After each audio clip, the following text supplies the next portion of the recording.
வணக்கம். கதிரவன் நியூஸின் காலை நேர செய்திகள். முதலில் தலைப்புச் செய்திகள். யாழ்ப்பாணம் மற்றும் கண்டி மாவட்டங்களுக்கும் புதிய மெட்ரோ பேருந்து சேவை. ஆகஸ்ட் மாத எரிபொருள் விலையில் மாற்றமில்லை, வெளியான அறிவிப்பு. மக்கள் வங்கியிடமிருந்து இழப்பீடு காப்புறுதி வைப்பாளர்கள் குறித்து மத்திய வங்கியின் சிறப்பு அறிவிப்பு. காவல்துறையினர் உட்பட 3 கடூழிய சிறை தண்டனை. காதல் விவகாரம், கொழும்பில் இளைஞர் மீது சராமரியான கத்திக்குத்து தாக்குதல். குளவைக்கோட்டுக்கு இலக்காகிய ஒருவர் உயிரிழப்பு, 7 பேர் வைத்தியசாலையில். இலங்கை மக்களுக்கு அவசர எச்சரிக்கை, உயிரிழப்புகள் ஏற்படும் அபாயம் உள்ளதாக அறிவிப்பு. நாட்டில் அடுத்த 36 மணி நேரத்துக்கு 50 மில்லிமீட்டருக்கும் அதிக மழை, பலத்த காற்று எச்சரிக்கை. தொடர்பான விரிவான செய்திகள். புதிய மெட்ரோ பேருந்து சேவைப்படை அடுத்த சில வாரங்களில் பொதுமக்களின் பயன்பாட்டுக்கு கொண்டு வரப்படும் என போக்குவரத்து அமைச்சர் பிமல் ரத்நாயக்க தெரிவித்துள்ளார். மெட்ரோ பேருந்து சேவையை இந்த ஆண்டு இறுதிக்குள் யாழ்ப்பாணம் மற்றும் கண்டி மாவட்டங்களுக்கு விரைவுபடுத்த நடவடிக்கைகள் மேற்கொள்ளப்பட்டு வருவதாக அவர் கூறியுள்ளார். சேனா உள்ளிட்ட பல நாடுகளில் இருந்து மொத்தமாக 121 மெட்ரோ பேருந்துகள் பெறப்பட்டுள்ளதாகவும் அவை தற்போது பதிவு நடவடிக்கைகள் மற்றும் ஏனைய சட்ட ரீதியான நடைமுறைகளுக்கு உட்படுத்தப்பட்டு வருவதாகவும் அமைச்சர் குறிப்பிட்டார்.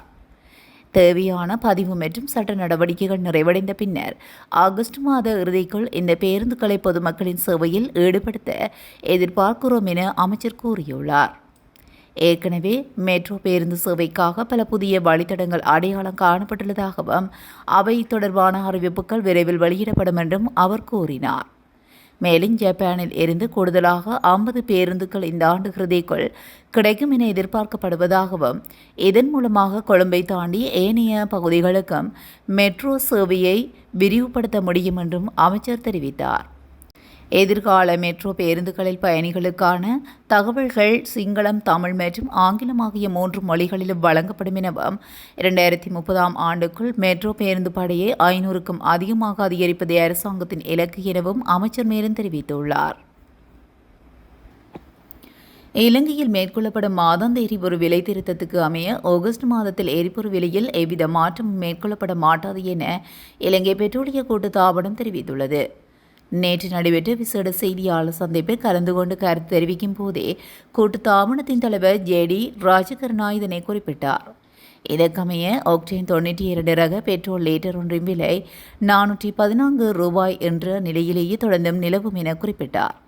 அத்துடன் ஓட்டோ டீசல் லிட்டர் ஒன்றின் விலை 382 ரூபாவாகவும் ஆக்டேன் 95 ரக பெட்ரோல் லிட்டர் ஒன்றின் விலை 495 ரூபாவாகவும் அதே விலையில் தொடங்குகின்றது என்று அறிவித்தார். மேலும் சூப்பர் டீசலின் விலை 478 ரூபாவாகவும் மண்ணெண்ணெய் 1 லிட்டரின் விலை 285 ரூபாய் என்ற நிலையிலும் மாற்றமின்றி விற்பனை செய்யப்படும் பெட்ரோலிய கூட்டுத்தாபனத்தின் தலைவர் மேலும் தெரிவித்திருந்தார். இந்நிலையில் கடந்த 26ஆம் தேதி இடம்பெற்ற ஊடகவியலாளர் சந்திப்பில் எரிபொருட்களின் மாதாந்த விலையை தீர்மானிக்கும் காலப்பகுதியின் எஞ்சியுள்ள நாட்களில் சர்வதேச சந்தையில் நிலவும் சராசரி மசக்கு எண்ணெய் விலையில் அதிரடியில் அடிப்படையில் தீர்மானம் எடுக்கப்படும் என்பதனால் அடுத்த மாதம் எரிபொருள் விலையில் திருத்தம் செய்யப்படுமா என்பதை இப்போதே கூற முடியாது என இலங்கை பெட்ரோலிய கூட்டுத்தாபனத்தின் முகாமைத்துவ பணிப்பாளர் கலாநிதி மயூர நிதிகுமார் தெரிவித்திருந்தார். இந்த தருணத்தில் இஸ்ரேல், அமெரிக்கா மற்றும் ஈரானுக்கிடையே ஏற்பட்டுள்ள புதிய மோதல்கள் காரணமாக உலகளாவிய ரீதியில் எரிபொருள் விலையில் ஏற்ற இறக்கங்கள் நிலை வரும் நிலையிலேயே நிச்சயமற்ற சூழல் உருவாகியுள்ளது என அவர் குறிப்பிட்டார். நேசன் லங்கா ஃபைனான்ஸ் பிஎல்சி நிறுவனத்தின் காப்புறுதி செய்யப்பட்ட வைப்பாளர்களுக்கு இழப்பீட்டுத் தொகை வழங்கும் நடவடிக்கை இன்று முதல் ஆரம்பிக்கப்படவுள்ளதாக இலங்கை மத்திய வங்கி அறிவித்துள்ளது. இந்த இழப்பீட்டுத் தொகைகள் தெரிவு செய்யப்பட்ட மக்கள் வங்கி கிளைகள் ஊடாக வழங்கப்படவுள்ளதாக தெரிவிக்கப்பட்டுள்ளது. நேஷன் லங்கா ஃபைனான்ஸ் நிறுவனத்தின் நிதி வணிக உரிமம் ரத்து செய்யப்பட்டதைத் தொடர்ந்து இந்த இழப்பீட்டு வழங்கும் நடவடிக்கை ஆரம்பிக்கப்பட்டுள்ளதாக மத்திய வங்கி தெரிவித்துள்ளது. இலங்கை வைப்புத் தொகை காப்புறுதி திட்டத்தின் கீழ் தகுதி பெறும் வைப்பாளர்களுக்கு அவர்களின் காப்புறுதி செய்யப்பட்ட வைப்புத் தொகையின் மொத்த மதிப்பின் அடிப்படையில் அதிகபட்சமாக 11 லட்சம் ரூபாய் வரை இழப்பீடு வழங்கப்படும் என்று அறிவிக்கப்பட்டுள்ளது.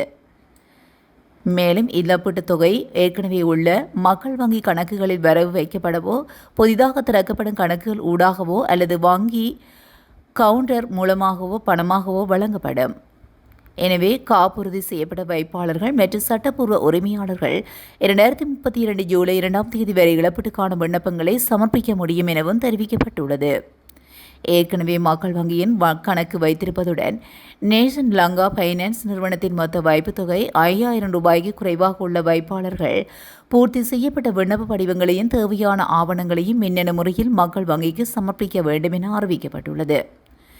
மற்ற காப்புறுதி செய்யப்பட்ட வைப்பாளர்கள் பூர்த்தி செய்யப்பட்ட விண்ணப்ப படிவத்துடன் அசல் வைப்பு சான்றிதழ்கள், அடையாள ஆவணங்கள் உள்ளிட்ட தேவையான ஆவணங்களை மக்கள் வங்கியின் நியமிக்கப்பட்ட கிளைகளில் சமர்ப்பிக்கப்பட வேண்டும் என்று மத்திய வங்கி தெரிவித்துள்ளது. மேலும் கூட்டு வங்கி கணக்கு வைத்திருப்போர் தனித்தனியாக இழப்பீட்டு விண்ணப்பங்களை சமர்ப்பிக்க வேண்டும். நேரில் பெற இயலாத வைப்பாளர்கள் சட்டப்பூர்வமாக நியமிக்கப்பட்ட அதிகார பத்திர பிரதிநிதிகள் மூலமாக விண்ணப்பங்களை சமர்ப்பிக்க முடியும் எனவும் அறிவிக்கப்பட்டுள்ளது. முன்னாள் காவல்துறை அதிகாரிகள் இருவருக்கும் பொதுமகன் ஒருவருக்கும் கொழும்பு மேல் நீதிமன்றம் கடூழிய சிறை தண்டனை விதித்து தீர்ப்பளித்துள்ளது. தகராறு ஒன்றை தொடர்ந்து பணத்தை கொள்ளையடித்தமை தொடர்பாக குறித்த மூவர் மீதும் குற்றம் சாட்டப்பட்டிருந்த நிலையிலேயே இந்த தீர்ப்பு வழங்கப்பட்டுள்ளது. நீண்ட வழக்கு விசாரணையின் பின்னர் கொழும்பு மேல் நீதிமன்ற நீதிபதி ரஷ்மி சிங்கப்புலே இந்த தீர்ப்பை வழங்கியுள்ளதாக தெரிவிக்கப்படுகிறது. மேலும் இந்த குற்றச்சாட்டுகளுக்கு குற்றவாளியாக காணப்பட்ட பொதுமகனுக்கு 5 ஆண்டுகள் கடூழிய சிறை தண்டனை விதிக்கப்பட்டுள்ளது. அத்துடன் குற்றம் சாட்டப்பட்ட இந்த முன்னாள் காவல்துறை அதிகாரிகள் இருவருக்கும் தலா 3 ஆண்டுகள் கடூழிய சிறை தண்டனை விதித்து நீதிபதி உத்தரவிட்டுள்ளமை குறிப்பிடத்தக்கது. 2008ஆம் ஆண்டு தெஹிவளை பகுதியில் உள்ள உணவகம் ஒன்றில் ஏற்பட்ட தகராறு முற்றியதைத் தொடர்ந்து பணத்தை கொள்ளையடித்தமை உள்ளிட்ட குற்றச்சாட்டுகளின் கீழே சட்டமா அதிபரினால் இந்த வழக்கு தொடரப்பட்டிருந்தமையும் குறிப்பிடத்தக்கது. கொழும்பு கடவத்தை பகுதியில் பட்டம் விட்டுக் கொண்டிருந்த இளைஞர் மீது மோட்டார் சைக்கிள்களில் வந்த 3 இளைஞர்கள் சராமரியாக கத்திக்குத்து தாக்குதல் நடத்தியுள்ளதாக கடவத்தை போலீசார் தெரிவித்தனர்.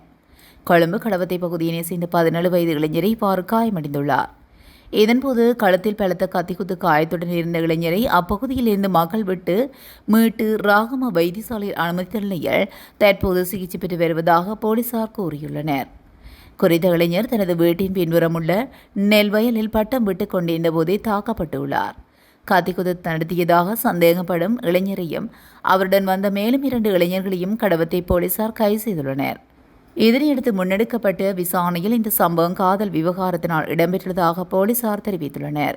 சந்தேக நபர்களில் ஒரு இளைஞரின் தந்தை போலீஸ் அதிகாரி என்றும் விசாரணையில் தெரிய வந்துள்ளது. மேலும் 3 சந்தேக நபர்களும் நேற்று நீதிவான் நீதிமன்றத்தில் முன்னிலைப்படுத்தியுள்ளதாக தெரிவிக்கப்பட்டுள்ளது. நுவரெலியா தலவாக்கலில் இந்துளை போலீஸ் பிரிவுக்குட்பட்ட பாமஸ்டன் ரத்தினகிரி தோட்டத்தில் குளவிக்கொட்டுக்கு இலக்காக ஒருவர் உயிரிழந்துள்ளதுடன் 7 பேர் லிந்துளை வைத்தியசாலையில் அனுமதிக்கப்பட்டுள்ளதாக போலீசார் தெரிவித்தனர். பாமஸ்டன் இரத்தினகிரி தோட்டத்தில் வளமையான பணிகளில் ஈடுபட்டிருந்த தொழிலாளர்கள் மீது திடீரென குளவிகள் தாக்கியதாக தெரிவிக்கப்படுகிறது. தாக்குதலில் காயமடைந்த தொழிலாளர்கள் உடனடியாக லிந்துளை பிராந்திய வைத்தியசாலைக்கு கொண்டு செல்லப்பட்டனர். எனினும் லிந்துளை லிப்கலை தோட்டத்தை சேர்ந்த சுமார் 70 வயதுடைய முத்து நாராயணசாமி என்பவர் சிகிச்சை பலனின்றி உயிரிழந்துள்ளதாக மருத்துவமனை வட்டாரங்கள் தெரிவித்துள்ளன. குளவிக்கோட்டுக்கு இலக்கான ஏனைய தொழிலாளர்களில் 5 பேர் சிகிச்சை பெற்று வீடு திரும்பியதாகவும் 2 தொடர்ந்தும் சிகிச்சை பெற்று வருவதாகவும் லிந்துளை பிராந்திய வைத்தியசாலையில் அதிகாரி ஒருவர் தெரிவித்துள்ளார். இந்த சம்பவம் தொடர்பான மேலதிக விசாரணைகளில் லிந்துளை போலீசார் மேலதிக விசாரணைகளை முன்னெடுத்து வருகின்றனர். எல்னினோ நிலைமையுடன் நிலவும் வெப்பத்தின் மத்தியில் மதுபானம் மற்றும் இனிப்பு பானங்களை அருந்துவது மனித உடலுக்கு ஆபத்தை ஏற்படுத்தும் எச்சரிக்கை விடுக்கப்பட்டுள்ளது. இது வெப்ப தாக்கத்தை ஏற்படுத்தி மரணத்தை உருவாக்கலாம் எனவும் சுகாதார அமைச்சின் தொழில்சார் சுகாதார பிரிவு எச்சரித்துள்ளது. இந்நாட்களில் மனித உடலால் உணரக்கூடிய அதிக வெப்பநிலை காணப்படுகிறது. மதுபானம் அருந்துவதனால் உடலில் நீரிழப்பு ஏற்பட்டு பல்வேறு சிக்கல்கள் தோன்றக்கூடும் என அந்த பிரிவின் சமூக வைத்திய நிபுணர் இனோகா கரவீர தெரிவித்தார். வெப்பமான வானிலை எதிர்வரும் சில நாட்களில் மேலும் தீவிரமடையக்கூடும் என்றும் உடல் நீரிழப்புக்கு உள்ளாகாமல் பொது பாதுகாப்பதற்கும் சுத்தமான நீர், இளநீர், தர்பூசணி போன்றவற்றை அதிகமாக பயன்படுத்துவது மிகவும் பொருத்தமானது. எல்னினோ நிலைமையுடன் வளிமண்டலத்தின் வெப்பநிலை கடுமையாக அதிகரிக்கும். இதனால் சிறுவர்கள், குழந்தைகள், கர்ப்பிணி தாய்மார்கள் மற்றும் 60 வயதுக்கு மேற்பட்ட முதியவர்கள் காலை 11 மணி முதல் முற்பகல் 3 மணி வரையான காலப்பகுதியில் வெயிலில் நடமாடுவதை தவிர்க்க வேண்டும் என தெரிவிக்கப்பட்டுள்ளது. நாட்டில் குறிப்பிட்ட இடங்களில் அடுத்த 36 மணித்தியாலங்களில் அவ்வப்போது மழை பெய்யக்கூடும் என வானிலை ஆய்வு மையம் அறிவித்துள்ளது. இந்த அறிவிப்பு நேற்று 4 மணியளவில் வெளியாகியுள்ளது. இதற்கமைய மேற்கு சப்ரமுவ மற்றும் வடமேற்கு மாகாணங்களிலும் கண்டி, நுவரெலியா, காலி மற்றும் மாத்தறை மாவட்டங்களிலும் அவ்வப்போது மழை பெய்யக்கூடும். சில பகுதிகளில் 100 மில்லிமீட்டருக்கு மேல் கனமழை பெய்ய வாய்ப்புள்ளதாகவும் மாத்தளை, அனுராதபுரம் மற்றும் ஹம்பாந்தோட்டை மாவட்டங்களில் லேசான மழை பெய்யக்கூடும் என்றாலும் தீவின் மற்ற பகுதிகளில் பெரும்பாலும் வறண்ட வானிலை நிலவும் என எதிர்பார்க்கப்படுகிறது. இந்த நிலையில் மேலும் வடக்கு, வடமத்திய, மத்திய, வடமேற்கு மற்றும் சப்ரமுவ மாகாணங்களிலும் மணராகலை, ஹம்பாந்தோட்டை மற்றும் திருகோணமலை மாவட்டங்களிலும் அவ்வப்போது மணிக்கு 40 தொடக்கம் முதல் 50 கிலோமீட்டர் வேகத்தில் பலத்த காற்று வீசக்கூடும் என்று அறிவிப்பில் குறிப்பிடப்பட்டுள்ளது. இத்துடன் கதிரவன் நியூஸின் காலை நேர செய்திகள் நிறைவடைகின்றன. தொடர்ந்தும் செய்திகளோடு இணைந்திருக்க கதிரவன் நியூஸுடன் இணைந்திருங்கள். நன்றி, வணக்கம்.